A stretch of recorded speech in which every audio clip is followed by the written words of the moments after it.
Today's other headlines start with Hurricane Milton, which has rapidly intensified to a Category 5 storm. Milton is on track to make landfall in the Tampa Bay area this week, bringing a life-threatening storm surge of up to 12 feet, a torrent of rain, and high winds.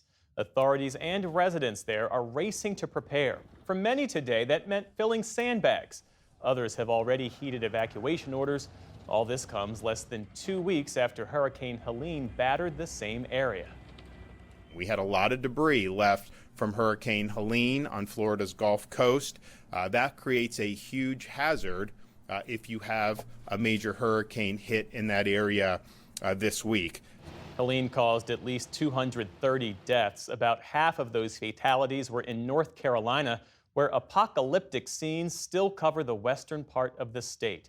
Today, the FEMA administrator once again responded to unsubstantiated claims that her agency isn't doing enough to help the storm's victims. Absolutely false. We have thousands of people on the ground, not just federal, but also our volunteers in the private sector. And frankly, that type of rhetoric is demoralizing to our staff that have left their families to come here and help the people of North Carolina. And we will be here as long as they're needed. Shortly after that press conference, Criswell traveled to Florida, where she met with state and local officials ahead of Hurricane Milton. The U.S. Supreme Court kicked off its new term today. In the months ahead, the justices will hear cases about ghost guns and transgender rights, among others. Today, the court declined to hear a Biden administration appeal over emergency abortions in Texas. In doing so, the justices left in place a lower court ruling saying hospitals can't be required to perform abortions that go against Texas law. The court also turned away an Alabama fertility clinic's bid to avoid a wrongful death claim over the destruction of a couple's frozen embryo. The case raised broader concerns about legal protections for in vitro fertilization nationwide. The justices also declined to hear appeals by singer R. Kelly on his child sex crime conviction and the social media platform X over a search warrant in an election interference case. A Russian court sentenced a 72-year-old American man today to nearly 7 years in prison on charges of fighting for the Ukrainian military. Prosecutors say Stephen Hubbard signed a contract as a mercenary and fought for 2 months back in 2022 before being captured. He's the first American to be convicted on such charges. Hubbard is originally from Michigan, but had reportedly been living in Ukraine since 2014. Russian arrests of Americans have become increasingly common amid concerns that authorities are targeting U.S. citizens for future prisoner swaps. Georgia's Supreme Court has temporarily put back in place a ban on nearly all abortions after about 6 weeks of pregnancy. The order is meant to give the justices time to consider an appeal of last week's ruling by a lower court judge that found the ban violates the state's constitution. Georgia law was passed in 2019 but didn't take effect until the fall of Roe v. Wade in 2022.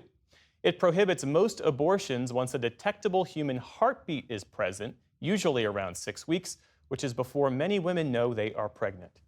And 2023 was the driest year for the world's rivers in more than 3 decades. That's according to a new report by the UN's weather agency.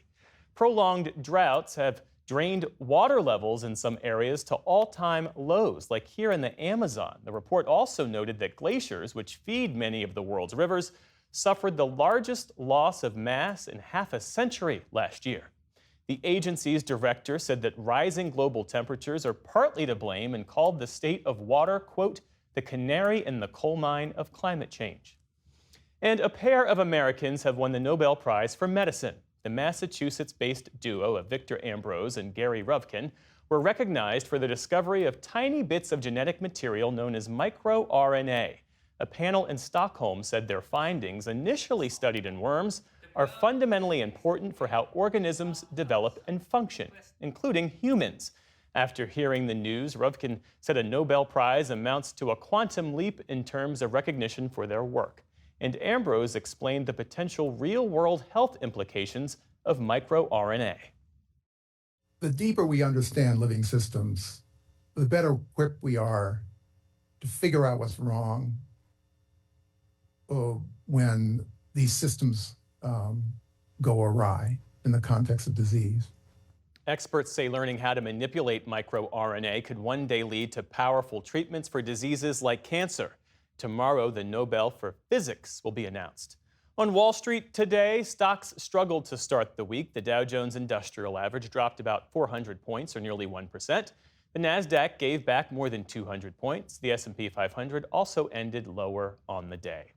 And a passing of note. Cissy Houston, the mother of the late Whitney Houston and a successful singer in her own right, has died. The two-time Grammy winner performed alongside the likes of Elvis Presley and Aretha Franklin. She saw early success as part of the vocal group The Sweet Inspirations, who sang backup for several soul acts and featured on Van Morrison's Brown Eyed Girl. Branching out on her own, Houston was an in-demand session singer. Her vocals can be heard on tracks by Jimi Hendrix, Luther Vandross, and Beyoncé, among others. Cissy Houston was 91 years old. And still to come on the NewsHour, Tamara Keith and Amy Walter break down the latest political headlines. Russian forces advance on a Ukrainian town, leaving residents with the painful choice of whether to stay or go. And a college trains students to become automotive technicians and works to increase diversity in the field.